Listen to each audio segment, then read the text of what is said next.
Сәлем қыз-келіншектер, менің каналыма қош келдіңіздер. Өте жұмсақ әрі дәмді болып шығатын пирожки әзірлейміз. Алдымен 100 грамм жылы суымызға кішкентай қасықпен қантымызды және дрожжымызды салып, араластырып 5 минутқа жылы жерге қойып қоямыз. 400 грамм жылы суымызға 1 кішкентай қасықпен тұзымызды, 4 ас қасық сұйық майымызды, холодильникте кішкене сүт қалған, соны қосып жібереміз. Көріп тұрғандарыңыздай дрожж үлкен болып көтерілген. Оны да қосып, үстіне ұнымызды саламыз. Барлық керек заттарды тізімін описанияға жазып кетемін. Міндетті түрде қарап, жасап көріңіздер сіздерде.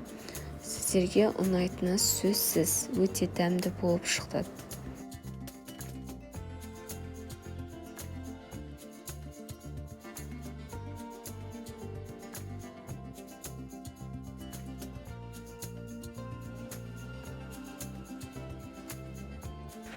Қамырымыздың иі қанғанша жақсылап илеп аламыз. Мінекей осындай әдемі қамыр болып шықты. Пленкамен бетін 30 минутқа жауып қойып қоямыз.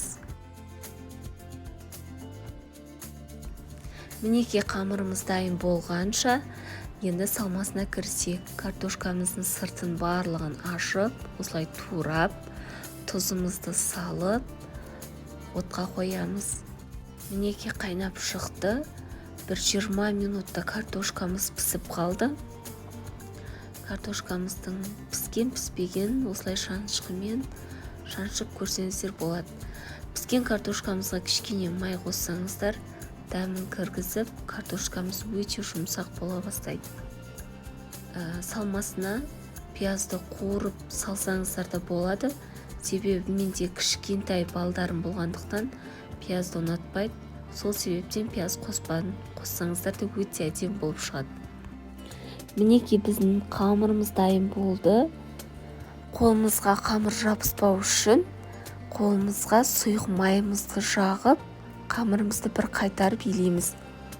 Осылай столдың үстіне де майымызды жағып, дайын болған қамырымызды осындай кішкентай бөліктерге бөліп шығамыз.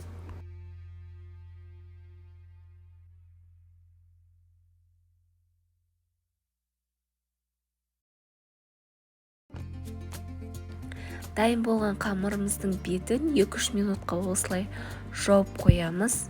Мінекей қамырымыз көтеріліп, дайын болып тұр. Ал енді салмасын салып бастаймыз. Кішкене ғана қолымызбен жайып, картошкамызды саламыз. Қатты жаюдың қажеті жоқ, жұқа болып кетпесін. Осылай қалыңдау болса, қазір жайған кезде ешқандай жыртылмайтын болады. Барлық қамырларымыздың салмасын салып шығамыз. Салмасын салып болған соң, осылай бір-біріне бітеген бетін теріс қаратып қойып қоямыз. Себебі бізде қазір піскен кезде картошкасы шығып кетпеу үшін бір-біріне жабысып тұрады.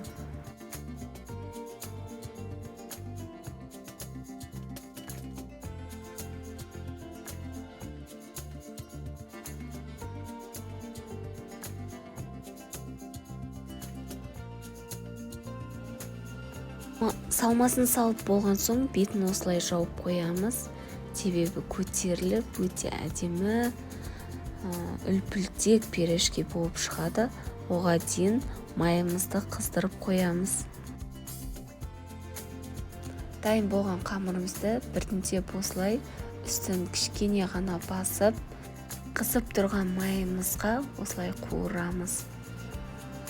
Пирожкиді қатты қысып тұрған майға пісірмейміз, себебі іші піспей қалуы мүмкін. Сол себептен орташа отқа пісіреміз.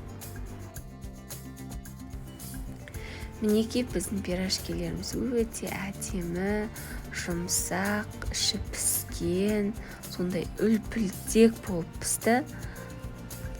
Барлығын осылай жайып, шетінен барлығын пісіріп аламыз.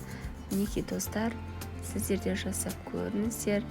Менің видеом ұнаса лайк басып комментарий жазуды ұмытпаңыздар.